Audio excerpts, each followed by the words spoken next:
요한복음 5장 24절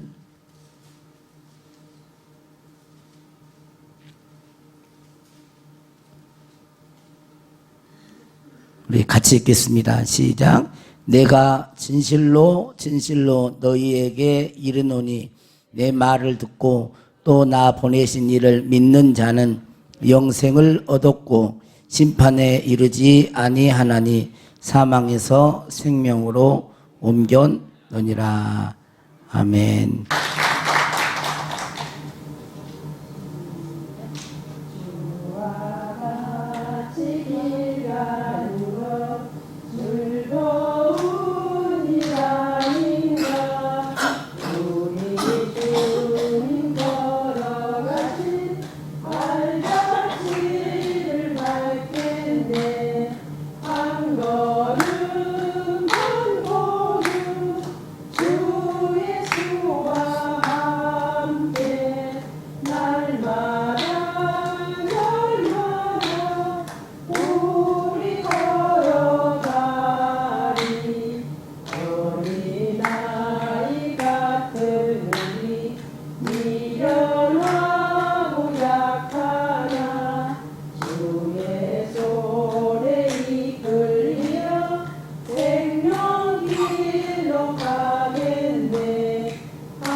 귀한 딸들이 주 앞에 찬양을 올려드렸습니다. 주님 오시는 그날까지 또 주님이 부르시는 그날까지 늘 주와 함께 동행하는 기쁨이 사랑하는 귀한 딸들과 가정 위에 있게 하여 주시옵소서. 이 시간 종을 세워싸우니 말씀을 대언케 해주시고 우리 모든 성도들 마음속에 주님의 진리의 말씀으로 확고하게 심어 주시옵소서. 예수님의 이름으로 기도하옵나이다. 아멘. 지금 우리가 제목이 오늘은 이제 하나님 측면에서 본 성도의 견인. 수요일 저녁이 조금 이제 어려운 부분이 자꾸 있기는 한데 이게 성도의 견인 그러면 잘 안 들어보는 단어잖아요. 지난 시간에 이야기했던 것처럼 이 성도의 견인이라는 이 단어 자체가 칼빈이 5대 교리 가운데 하나예요. 그러니까 이런 건 몰라도 돼요. 근데 이제 이 성도의 견인이 우리가 보통 생각하면 차를 견인해 가듯이 질질 끌고 간다. 그런 어떤 개념이 아니고, 그러니까 한문으로 견인이 끌견 당길린 그게 아니라는 거예요. 구둘견 자를 써요. 구둘견 참을 인자를 쓰는 거예요. 그래서 말 그대로 성도의 견인은 성도를 끝까지 하나님 보존하시고 보호하시고 이끌어서 최종적인 구원을 이루게 하신다는 거예요. 그런 말이지 성도의 견인을 이제 잘못 오해를 하면 이상하게 됩니다. 그래서 이 성경에서 말하는 이걸 성도의 견인을 잘못 이해하면은 또 막 이상한 말들을 많이 해요. 그래서 자, 먼저 이제 우리가 이제 오해되는 그 부분, 이게 성도의 견인 이건 아닌 것인데, 성도의 견인은 교회당 안에 모든 사람을 다 이렇게 하나님 최종적으로 구원시킨다, 이런 말이 아니에요. 뭐예요? 방금 말했던 것처럼 참성도예요. 참성도. 그러니까 하나님께서 성령으로 거듭나게 하신 하나님의 백성들, 자녀들을 하나님이 책임져 주시는 거예요. 그게 이제 성도의 견인인 거예요. 자, 두 번째로는 성도의 견인을 오해하는 건 뭐냐면, 삶을 소홀히 하면서 성도의 견인만 믿으면 안 돼요. 야, 그래가지고 한 번 구원은 영원하다며, 그래가지고 삶을 방자하게 사는 것은 성도의 견인을 잘못 이해하고 있는 거예요. 네? 성도의 견인, 그러면 하나님이 끝까지 책임지시니까 뭐 아무렇게나 살아도 하나님이 마지막에 그냥 구원시키겠네. 이것은 성경에서 말하는 성도의 견인을 말하는 게 아니에요. 이게 우리가 지난 시간에 그 마태복음 10장 그 끝까지 견디는 자는 구원을 얻으리라 하는 말씀에서 끝까지 견디는 자라고 하는 거기에서 성도의 견인이 나왔다 그랬잖아요. 그러니까 그렇게 삶을 소홀히 하면 안 됩니다. 오히려 성도의 견인에 대한 이야기를 할 때 여러분들이 더 근신하고 깨어서 하나님을 의지하고 까지 시련과 어려움이 있어도 믿음으로 하나님이 이렇게 책임져 주시고 붙들어 주시고 최종적으로 구원해 가시니 나도 믿음으로 끝까지 인내하면서 최종적인 영화로운 그런 구원까지 이르리라, 이런 믿음이 있어야지. 하나님 알아서 하시겠지. 나는 이건 성도의 견인을 잘못 이해하고 있는 거예요. 자, 그 다음에 또 하나는 참된 신자라 할지라도, 그러니까 내가 성도가 되어서 그 하나님의 어떤 성도의 견인, 성도의 하나님께서 보존하시고 나를 이끌어 가세요. 이끌어 가시는데 그런 성도라 할지라도 죄를 전혀 안 진다는 소리가 아니에요. 죄를 지으라는 말이 아니고, 죄를 지을 수도 있는데 성도는 회개를 하는 거예요. 회개를. 그러니까 우리가 예수 믿고 진실되게 살아보려고, 여러분 다 예수 믿고 진실되게 살아보려고 하시죠? 그러지 않으신 분들은 손 한번 들어보세요. 나는 예수 믿고 아주 망나인처럼 살겠다, 아주 하나님 싫어하는 짓만 하겠다, 그런 사람이 있으면 아마 그 사람은 마귀에게 확 쓰인 사람일 거예요. 근데 아마 그런 사람 없어요. 다 하나님대로 살고 싶어 해. 그런데 오늘 이제 말씀이 조금 약간 곁길로 가지만, 여러분 오늘 아침에 마태복음의 그 16장에 보면 예수님께서 그 베드로가 신앙 고백할 때 너는 반석이다 그러면서 내 그 반석 위에 내 교회를 세운다라고 하면서, 이걸 천주교와 그 개신교가 여기서 나누어진다 그랬잖아요. 해석이. 그 해석을 어떻게 하느냐에 따라서 천주교는 반석 위에 교회를 세운다 그랬기 때문에 베드로 위에다가 교회를 세운다, 그렇게 교회가 베드로 위에 선다 그래가지고 이 그 베드로를 일대 교황이라고 하면서, 그 베드로는 일대 교황이면서 교황은 무호하다. 교황이 하는 말은 성경의 신적 권위와 동등하게 여겨요. 근데 그렇게 해석을 하는 게 천주교 쪽이고, 그 다음에 이 개신교는 그게 아니라 주는 바요나시면, 이게 너희가 나를 누구라 하느냐 그랬을 때 뭐라 그랬어요? 주는 그리스도시요 살아계신 하나님의 아들입니다라고 신앙 고백 그랬잖아요. 바요나시면 네가 복이 있도다 하면서, 이것을 알게 하는 것은 네가 안 게 아니고 하늘에 계신 네 아버지께서 그걸 깨닫게 해주고 감동 주셔서 알게 하신 거야. 그러면서 너는 반석이다, 내 교회. 그러니까 이것 두 번째 해석은 뭐냐면 신앙 고백 위에 교회를 세운다는 말이에요. 신앙 베드로는 주는 그리스도시요 살아계신 하나님의 아들입니다. 그러면 교회는 어디 위에 세워진 거예요? 그리스도 위에 세워지는 것이 교회라는 거예요. 그래서 음부의 권세가 이기지도 못하고 또 천국의 열쇠를 교회에서 복음을 전하므로 그리스도를 복음을 전하면서 그들이 천국 백성이 되게 하신다는 그런 약속이에요. 근데 여러분 보세요. 베드로 위에다가 교회를 세우면 왜 안 돼요? 베드로는 바로 그 다음에 보면 십자가를 내가 지겠다라고 말을 했을 때에 예수님 십자가를 지고 고난을 당한다 했을 때 주여 그리 마옵소서 하면서 막 만류를 하잖아요. 그런데 예수님이 뭐라 그래요? 사탄아 물러가라. 만약에 베드로에게 그랬던 베드로 사탄아 물러가라. 베드로가 사탄처럼 그렇게 활동을 하잖아요. 그러면 교회가 이상하게 돼버리는 거예요. 그러면서 제가 드렸던 말씀 중에 하나가 뭐를 했어요?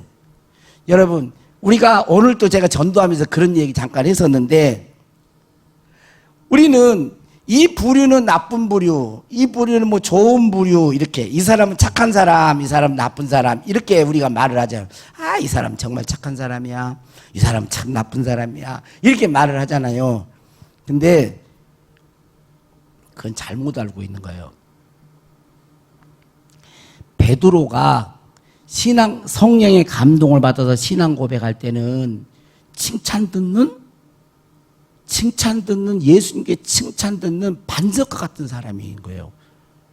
교회 안에서 반석 같은 사람이 돼야 돼요. 기둥처럼 든든하고 믿음이 든든하고 흔들리지 않고 이런 사람이. 근데 항상 그러냐? 그러지 않아요. 이 사람이 또 어떻게 돼? 너는 나를 넘어지게 하는다. 스칸달론 그랬단 말이에요. 여기서 스캔들이 나왔단 말이에요.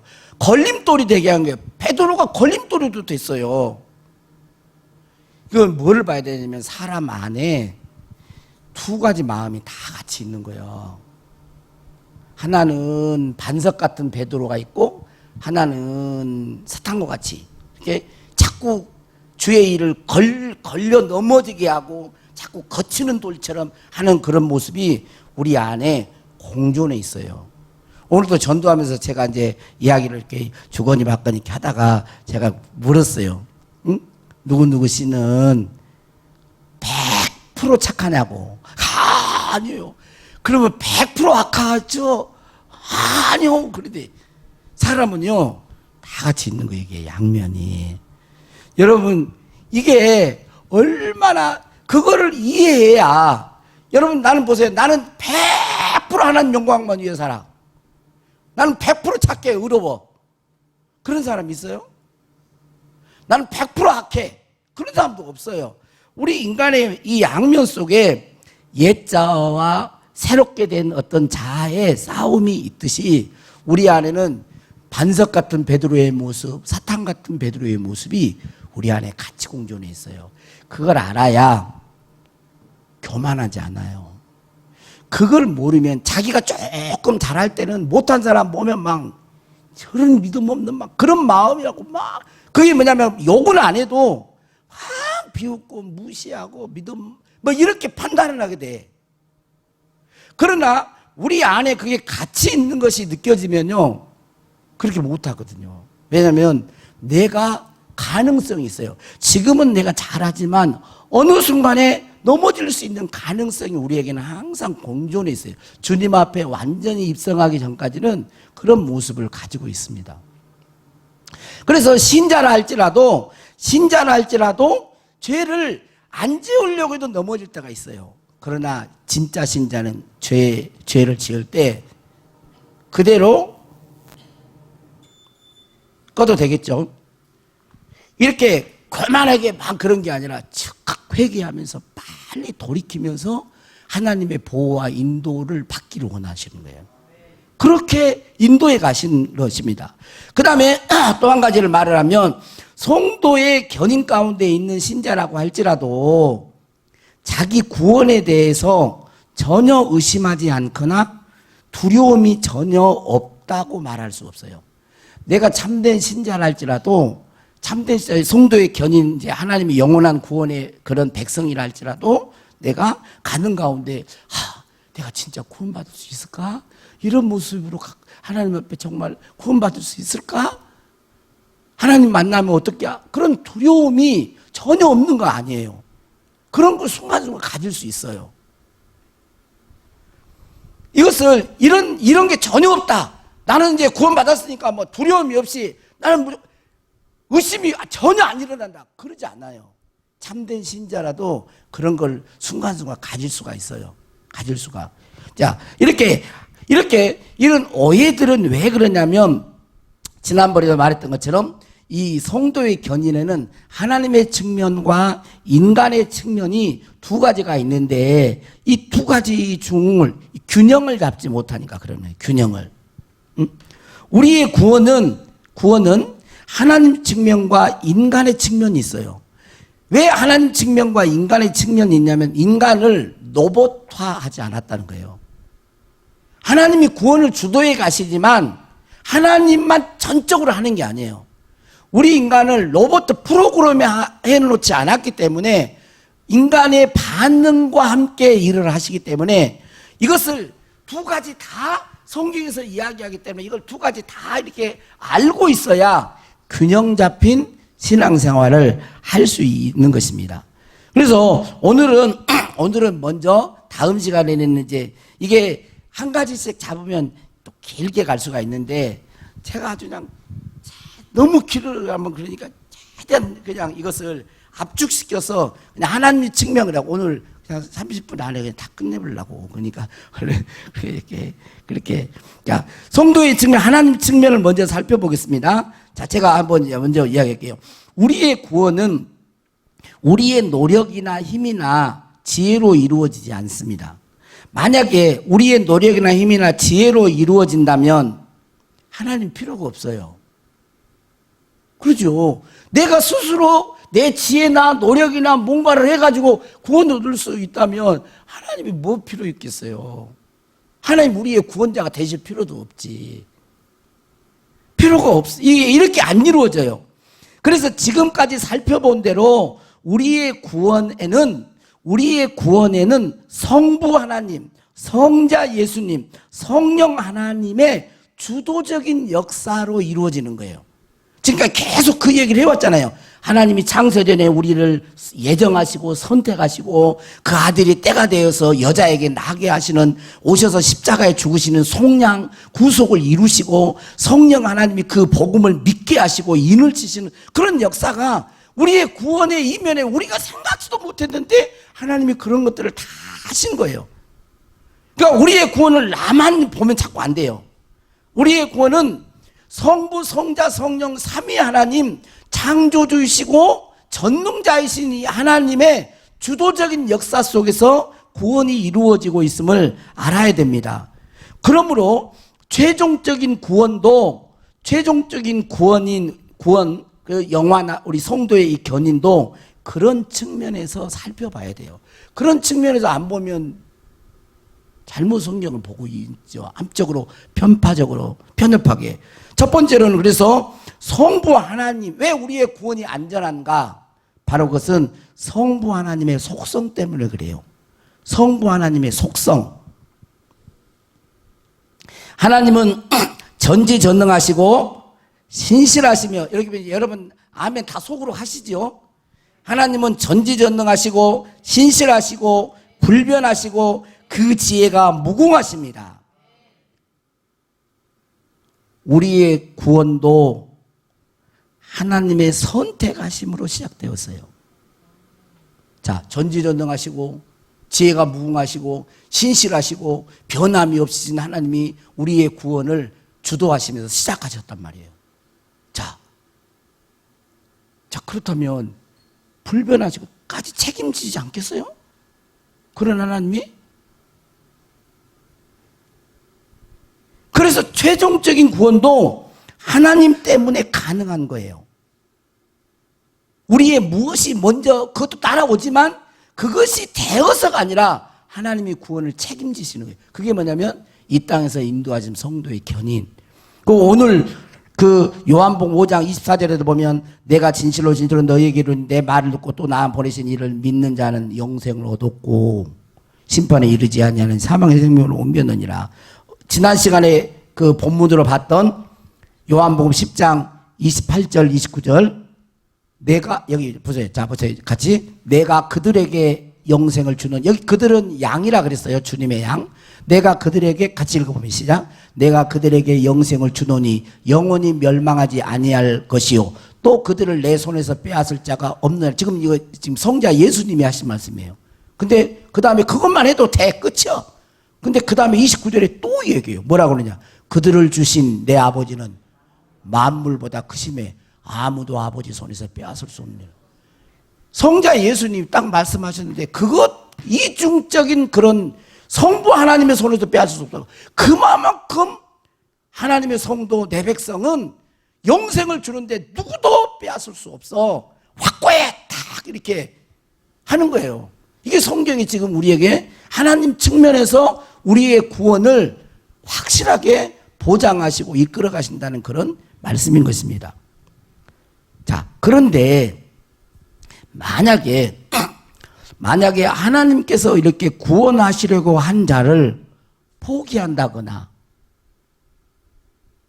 또 우리의 반응에 따라 구원하지 않는다거나 또는 우리의 반응에 따라 구원하지 못한다고 생각해 보세요.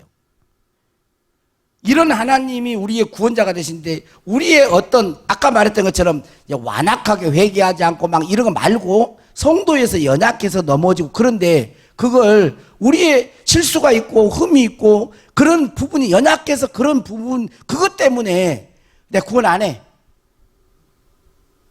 만약에 그런다고 생각해 보세요. 그러면 그분이 진짜 우리의 구원주가 되실까요?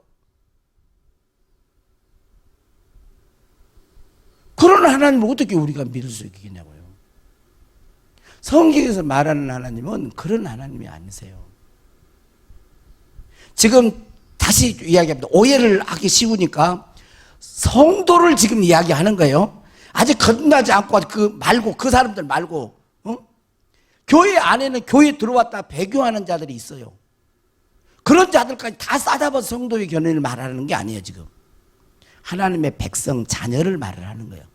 성령으로 거듭난 새로운 백성. 그 백성은 하나님이 보호하시고 책임지신다는 거예요. 이게 뭐냐? 성부 하나님의 속성이 성도의 견인을 확고하게 하는 것입니다. 자, 그러면 또 아까처럼 성자 예수님. 그리고 성자 예수님 두 번째로는 우리의 중보자가 되시는 예수님의 기도예요. 예수님의 간구. 자, 요한 1서 2장 1절 2절 한번 읽어보겠습니다. 자, 시작. 나의 자녀들아 내가 이것을 너희에게 쓰면 너희로 죄를 범하지 않게 하려 함이라. 이것을 이렇게 말하는 것은 이 뒤에 있는 것 때문에 죄를 범해도 되겠네 그런 말이 아니라는 거예요. 자, 한번 봅시다. 시작. 만일 누가 죄를 범하여도 아버지 앞에서 우리에게 대언자가 있으니 곧 의로우신 예수 그리스도시라. 그는 우리 죄를 위한 화목제물이니 우리만 위할 뿐 아니요 온 세상의 죄를 위하심이라. 그래서 그대로 놔둬보세요. 자, 우리에게 제사장이 있으니까 우리가 화목제물이니까 예수님이 제사장 화목제물로 돼서 우리의 죄를 속량해 주셨잖아요. 이걸 말한다고 해가지고 너희들에게 죄를 범해라 그런 뜻으로 이걸 쓴 게 아니라는 거예요. 내가 이걸 너희에게 쓰면 너희로 죄를 범하지 않게 하려 함이라. 이것 때문에 예수님이 우리의 죄를 대속해 주셨으니까 죄를 범해도 되겠네. 이 구원파적인 그런 생각을 일축하고 있는 거예요. 오히려 나를 위해서 나의 죄를 용서하시게 구원해 주신 그 예수님의 은혜 때문에 죄를 더 안 짓게 되어져야 그게 진짜 은혜지. 은혜를 받은 자가 그것 때문에 예수님이 돌아가셨는데 또 예수님을 죽이려고 또 막 죄를 즐긴다. 그건 아직 이 구원받지 못한, 아직 거듭나지 못한 은혜를 모르는 자의 모습이라는 거예요. 그렇게 죄를 안 지으려고 해. 그렇게 해도 또 아까 말했잖아요. 넘어질 수가 있는데 그때에도 우리를 구원하신다는 거. 왜? 우리에게 아버지 앞에 대언자가 있는데 그 대언자는 의로우신 예수. 우리의 죄를 대속하시기 위해서 용서해 주셔서 죽으신 예수님, 화목제물이 되신 예수님.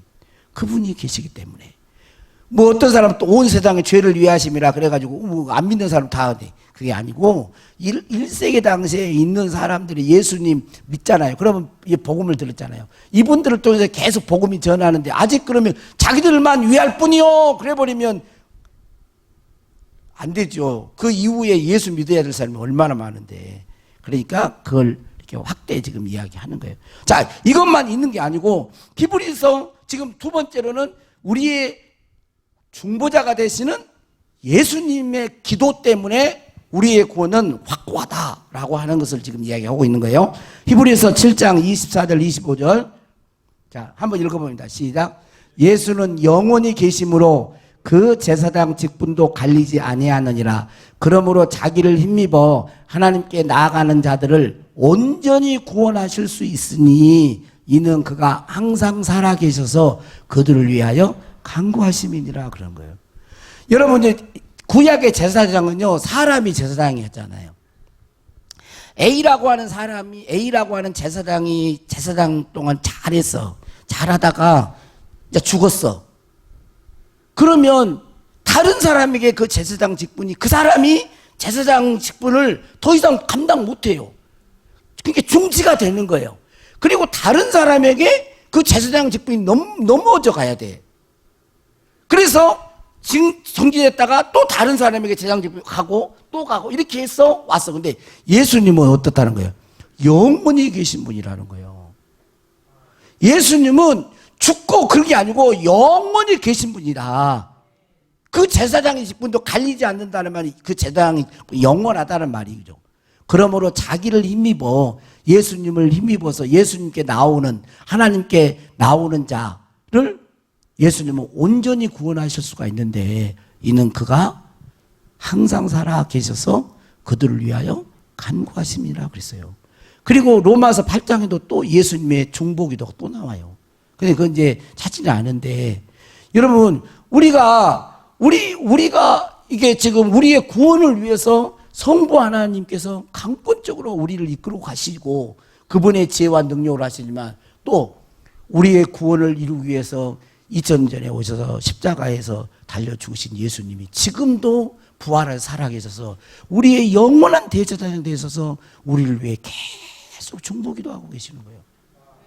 여러분 우리가 지금 우리의 구원을 위하여 성부 성자 성령 하나님이 역사하고 계시다니까요. 자, 세 번째로는 성령님의 사역이에요. 성령님의 사역.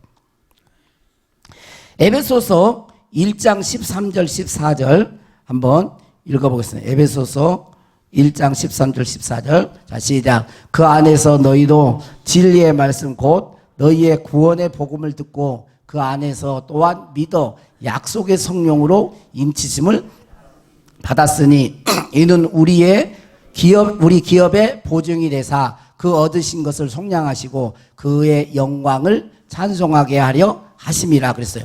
그 안에서 너희도 진리의 말씀 곧 복음을 믿었죠. 우리는 복음을 믿은 자죠. 그 안에서 또한 믿어 약속의 성령으로 인치심을 받았다라는 말씀을 하죠. 약속의 인을 챘다는 도장을 우리가 보통 보면 사인이나 이걸 한 것은 내가 보증한다는 소리거든요. 인감증명이나 뭘 뗄 때 도장을 찍어 사인은 내가 보증한 거야. 그 말이에요.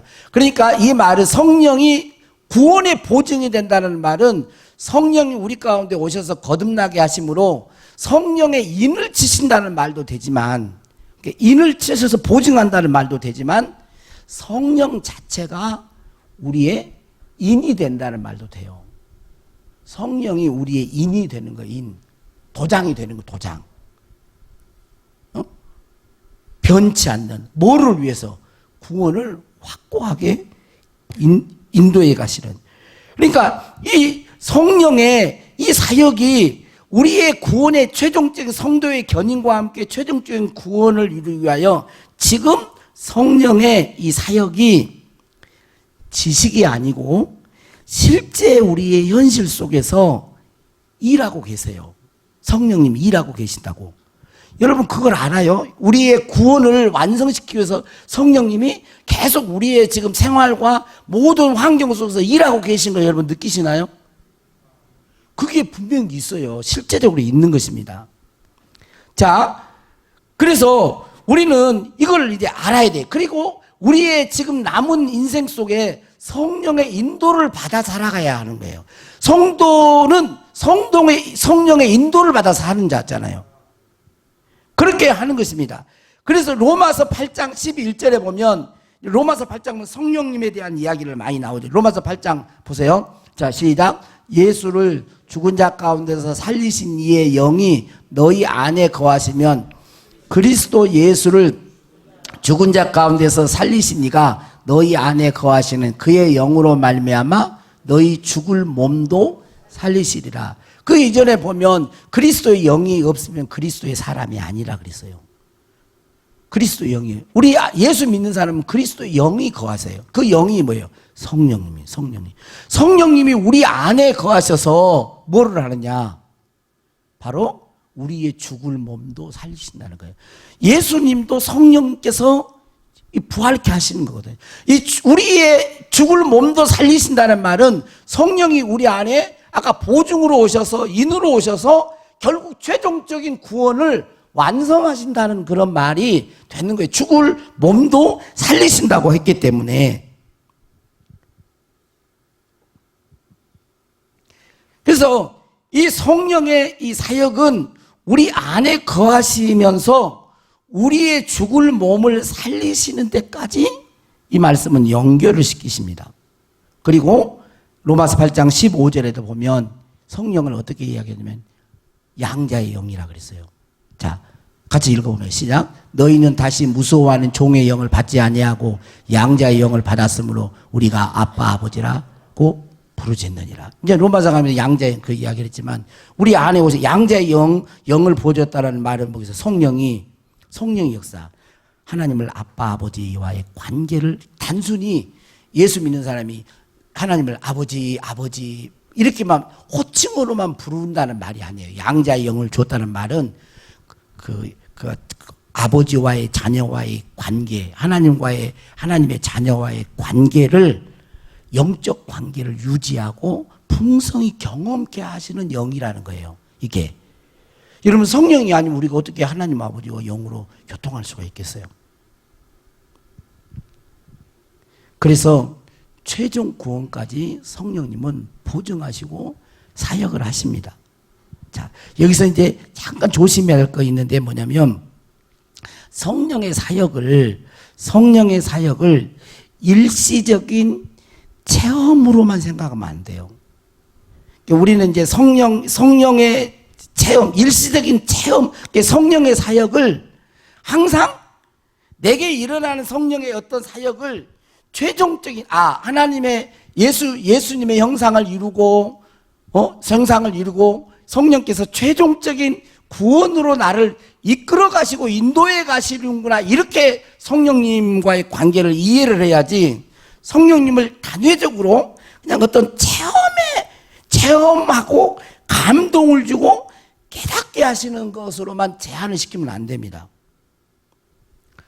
이렇게 하는 이유는 뭐냐면 최종적인 구원을 이루시려고 그렇게 하시는 거예요. 만약에 체험 자체에만 집중을 하게 되고 최종적인 구원의 역사, 자, 오늘 예배를 드렸어요.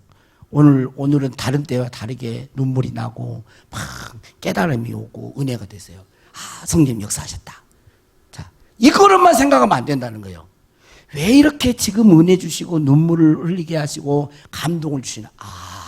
하나님이 나를 새롭게 하시고 말씀에 더 견고히 세우게 하셔서 최종적인 하나님의 구원을 이루려 하시는구나. 이렇게 자꾸 이것을 연결을 시켜줘야 되는데 그 순간 체험하고 느끼고 하는 그것에만 초점을 맞추게 되어지면 일상에서의 성령의 인도를 받기가 어려워요.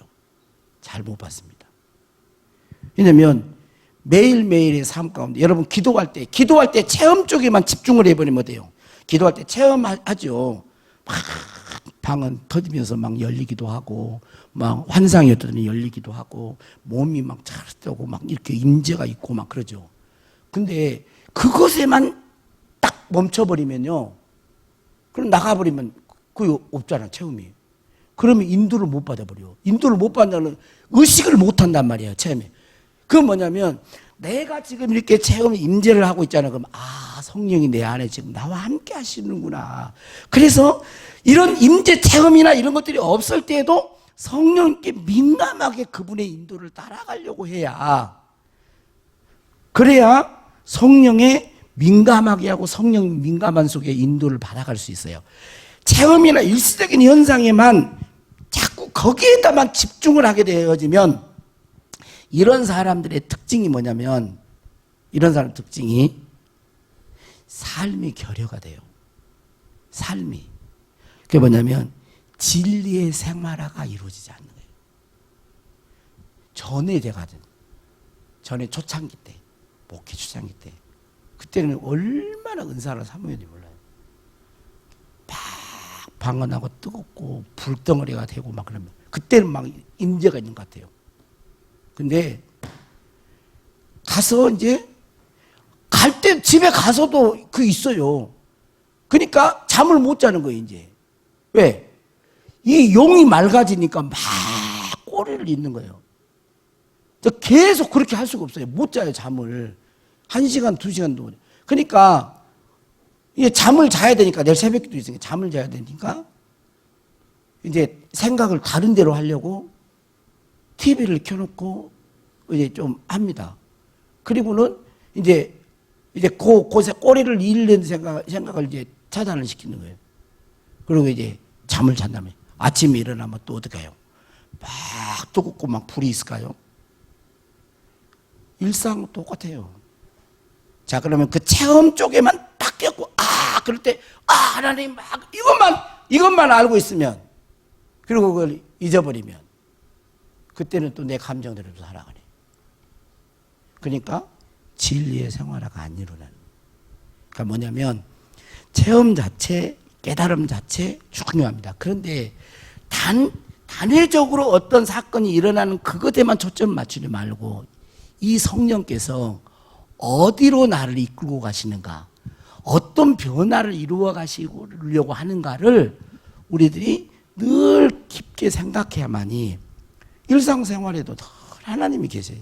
성령이 민감해요. 그래서 성령을 에베소서 4장에 보면 성령을 근심시키지 말라 그러니.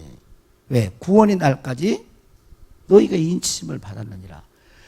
그걸 안 한 사람들은요, 성령이 탄식해도 육신의 일만 생각해버려요. 뜨거운 데인데 가서 육신의 일만 생각해버려. 그럼 민감하지 않죠? 소멸되죠, 자꾸. 왜? 육신의 일은 사망이요. 육신의 생각은 사망이니까. 그래서 늘 단회적으로 생각하지 말고 그 느낌 그것만 집중하려고 그러지 말고, 그것을 귀하게 영적 자산으로 삼아서, 왜 하나님이 이런 감동을 주시고 은혜를 주시고 불을 주시고 체험케 하시고 환상을 보게 하시고 치료케 하시고 하시는가. 내 안에 주의 성령이 거하셔서 하나님의 거룩한 영상을 예수님의 거룩한 영상을 이루게 하시고 최종적인 구원을 이끌어 가시려고 하는 내가 하나님의 아들이고 성령을 모신 성령의 전이구나. 이걸 알을 때 우리가 어떤 그런 체험적인 그런 어떤 느낌이나 이런 게 없을 때도 성령께 민감하죠. 민감해. 지금 우리 교회 교인들은 분별만 하려고 하면요, 충분히 분별할 수 있습니다. 진리 안에서 분별이 가능해요. 다. 왜냐하면 말씀을 꾸준히 배운 사람들은요, 충분히 가능해요. 오늘 우리의 구원을 여러분 자신의 어떤 모습만 보지 마세요. 점검해야 될 부분이 분명히 있어요. 이게 이제 인간의 측면은 이제 다음 하기로 하고, 우리의 구원이 어설픈 게 아니에요. 여러분, 우리의 구원의 시작이 성부, 성자, 성령 하나님께서 창세전에부터 계획된 속에서 이루어지고 있어요. 그것은 우리가 시간 안에 있기 때문에 1960 몇 년, 1950 몇 년, 또 1970 몇 년, 이렇게 시간대에 결국 하나님께 나오게 되는 것이지만, 시간 안에 있기 때문에 그러지만, 그 전부터 하나님이 계획하신 거예요. 여러분 태어나기 전에 예수님이 이미 죽으셨잖아요. 그러니까 내 측면에서만 보고 안 되는 그런 부분, 분명히 잘못된 부분은 빨리 회개하고 고쳐 나가야 되지만 여러분의 구원을 누구도 빼앗아, 성도라면, 거듭난 자라면 여러분의 구원을 누구도 빼앗아갈 수 없어요. 확고합니다. 하나님이 분명히 여러분을 이끌어가요. 영화로운 모습으로 이끌어가요. 그 확고한 믿음 속에서 더 주님을 사랑하고, 이제, 아이고, 이제 이렇게 했으니까 나는 이제 아까 그 성도에게 잘못 이해한 거라 그랬죠. 내가 자꾸 이 얘기하는 거죠. 왜냐, 그런 생각을 또 하니까. 예수님 우리의 죄를 위해 십자가에 죽으셔서 회개하면 용서해 주신다네. 그러면 그게 너무 감사해서 사죄 안 받고 용서받은 사람은 죄를 보면 그냥 이렇게 거절하고 이래야 되는데, 용서해 또 회개하면 되겠네. 이것은 이런이요. 그런 태도를 취하면 안 돼. 근데 현재 교회 안에는 그런 모습을, 그런 걸 가지고 있는 생각이에요. 그것은 잘 모르는 거예요. 속죄의 은혜를 잘 모르는 것입니다. 성도의 견인도 똑같아요. 하나님의 역사가 없으면 우리는 스스로 아무도 이룰 수 없습니다. 구원? 세상 종교가 다 자기 힘으로 얻으려고 하는 거잖아요. 그러나 기독교는 그게 아니에요. 하나님이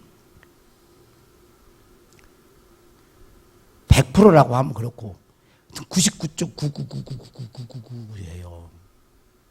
그래서 안전한 거야, 우리가. 저와 여러분이 그런 자예요. 옆에 사람 봐보세요. 이제 다 끝나는 게 그런 보통 분이 아니에요. 그 좀 사랑하면서 살아. 예? 그런 존귀한 존재인데 내가 함부로 할 수가 없잖아. 하나님이 성부, 성자, 성령 하나님이 함께해서 구원을 이루어가는 존재인데 함부로 할 수가 없는 거예요. 우리 양지우 우리 성도님, 오은재 고생이 그냥 둘이 마주 보세요. 마주 봐봐. 그냥 하여튼 항상 깨가 쏟아져. 주님 오실 때까지 깨가 쏟아져야 돼. 그렇게. 그럼 이제 은혜가 떨어지면 이제 왼수가 돼버리는 게, 이제 두 분이 그런다는 게 아니라 부부도 그렇다는 거예요. 그러니까 그렇게 나도 존귀하지만 너 존귀해. 여러분, 그냥 너무, 하지만 우리의 인간의 책임을 우리가 성령에 민감하게 이렇게 반응하면서 가면 주님이 인도해 가세요. 그리고 다 하나님이 이루십니다. 너무 우리 권사님들, 그냥 내가 이 죽으면 천국 가가 자꾸 그런 소리 하지 마시고. 다른 사람, 예수 안 믿는 사람, 80 먹은 사람들 성경책 밤새면서 읽으냐고 물어보세요. 절대 안 읽어요. 이분들은 성경을 5시간, 6시간씩 읽어요. 어디서 그런 거에 나올까요? 아이고, 나 그렇게 막 결심을 해가지고 성경을 5시간 읽어질까요? 안 된다니까. 성령이 감동이에요. 성령의 역사예요. 읽는데 눈물이 나? 성령이 역사하신 거예요. 왜? 우리를 거룩한 하나님의 딸로, 그래서 영화로운 최종적인 구원의 그 자리로 이끌어 가시는 하나님의 역사예요. 역사. 성령의 역사인 거예요. 그렇게 보셔야 됩니다. 자, 또 자꾸 길어지면 안 돼요. 자, 기도하겠습니다. 하나님 아버지, 하나님이 우리의 구원을 계획하시고 시작하셨고 이루어 가심을 믿습니다.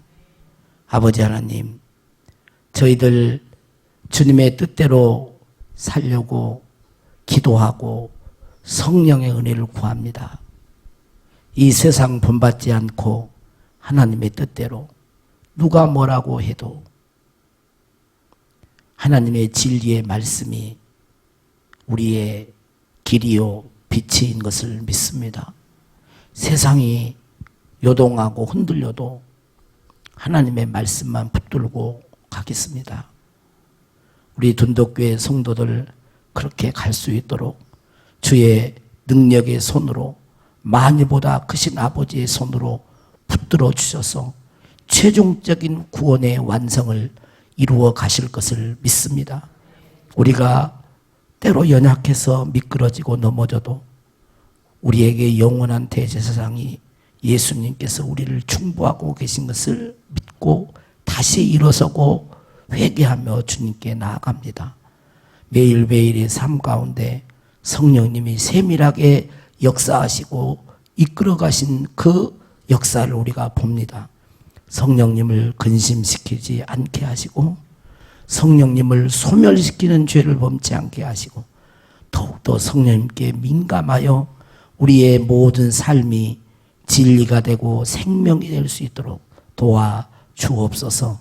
우리 둔덕교에 온 모든 성도들 다 영광 중에 하나님의 나라에서 우리를 구원하신 어린 양 되신 예수님을 찬양하고 하나님께 엎드려 경배드리는 저희들 되게 하여 주시옵소서.